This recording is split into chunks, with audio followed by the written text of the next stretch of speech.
ఇప్పుడు మొత్తం కలిసి నెలలో జూన్లో 15 రోజులకు వచ్చావు, స్కూల్స్ జరిగింది. 14 రోజులు వచ్చావు, ఒక రోజు రాలేదు.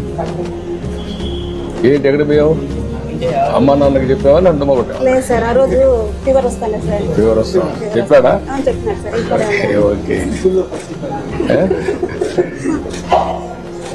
హిందీలో 67, ఇంగ్లీష్లో 64, మ్యాథమెటిక్స్ 78, సైన్స్ 80, సోషల్ స్టడీస్ 74.